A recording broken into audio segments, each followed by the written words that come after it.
time now for our weekly news review, and joining us in studio is Raisa Patha. She's a journalist at the Mail and Guardian, works online. Raisa, good morning. Thanks for coming in this morning. Well, we've just been through the Mendoza story. It was one of the biggest stories with non-tobacco CBC, but the other big one is fees must fall. That has dominated undoubtedly this week. And working online, what has been the reaction? There seems to be, although some are taking a clear side, there are others who seem now to be sympathizing with higher education. So it's a little different from what we saw almost a year ago, is it not? It is a little different, but I also feel that it's a little more unsympathetic, particularly because people are saying that students have been violent, and therefore they can't find reason to sympathize with students who are saying that they want free education. And people also feel that this movement is a little less organized than it was before, maybe last year. It doesn't have that novelty factor. It doesn't have that, that sense of, that feeling that people get when they looked at the movement before and they saw young people take to the streets. Now it seems a bit older, it seems a bit wiser, and people are saying, we sympathize, but it could be done better. Yeah. And what's the feeling that you've seen coming through on what Bladen Zimande has put forward, what his recommendations, saying we've catered for most of the poor students, we've catered for the missing middle, which is the new term now, and it's time for us for everybody else to come up with a plan as well and help this process along. Students are they're just completely dissatisfied. They're saying they're asking for free education. It's not about fee increments. So the missing middle and poor working class students, they will still have to pay fees. It's just that they won't have to pay for a fee increase. And so they're saying that it's not satisfactory. They're saying that they feel like the Minister for Higher Education hasn't listened to them, and they want a better response. And they're actually they haven't clarified what they mean by free education, as in who should benefit, who should receive free education. But basically they're saying that if this fee increment is put into place, protests will continue.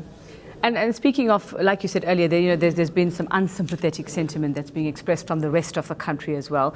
Some saying, okay, is it your constitutional right to have free tertiary education? We know, before that, in high school and all of that, we know where we stand on that. And others saying, from where the rest of us have come before this, our parents had to struggle, we had to wait on tables, we had to do whatever we had to do. So there's also seems to be that, is it their right or isn't it? And that debate carries on as well. Yeah, I think for students, they feel that it is their right because they feel that education should not be a commodity. And there is a section of the Constitution that says that education is not a privilege.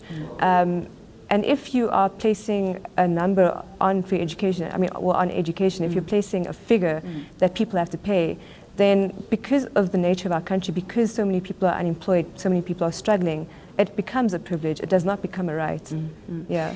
Is there a feeling now that, we've been comparing to Fees Must Fall Part 1, if we had to call it that about a year ago, that this is kind of spiraling out of control, that, like you say, the damage that has been caused, that whoever is leading this process on the part of this, they do not have control. We're not seeing the same leaders as we saw the last time as well. They're nowhere to be seen at the moment. Yeah, I wouldn't say that it's spiraling out of control. Or it has the potential to? I don't know about that. I would say that it just needs to be more organized and more united. So, for example, at Wits, last year, for Fees Must Fall 1, for example, you saw the PYA, Progressive Youth Alliance, the eNCA Alliance Student Party, stand united with the EFF Student Command, which is the opposition student party at Wits. This year, the competition between the two student parties means that there is a fracture in the movement. And that says so on your front page as well. Fees Fallers are falling apart. Mail and Guardian today, yes. Yeah. So we wrote a piece about it and saying basically, drawing the comparison between last year and this year, and saying that last year was more organized. They managed to get a 0% fee increment. And if they don't organize this year, then very little will be achieved, because if you sit on campus at Wits and if you sit in the mass meetings, you'll see that there's very little being talked about in terms of free education, in terms of a strategy. It was only yesterday that they elected an actual leadership or an actual task team to take the movement forward. And maybe now that that's happened, there will be more organization and a little less disunity. And before I let you go, the Fees Commission continues as well. And, everybody's saying, be a part of this. Let's come and solve it here, because it's not cast in stone yet. Does it mean that students have a complete disregard for the Commission now? It's really, they're not interested? I think they do have a disregard for the Commission. If you looked in Cape Town when the Commission was in Cape Town, UCT students occupied the Commission. They told Max Price, you're not going anywhere.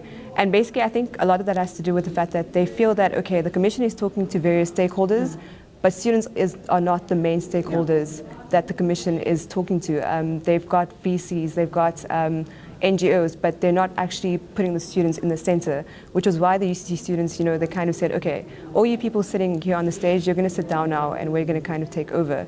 But it'll be very important to see, nevertheless, what the recommendations are from the Fees Commission, because those recommendations might have an impact on the fee increments that universities decide to implement. Yeah, forever after this, I suppose. And of course, what will this national strategy come to? We'll have to wait and see. Thanks very much, Raisa Patha, journalist at the Mail and Guardian.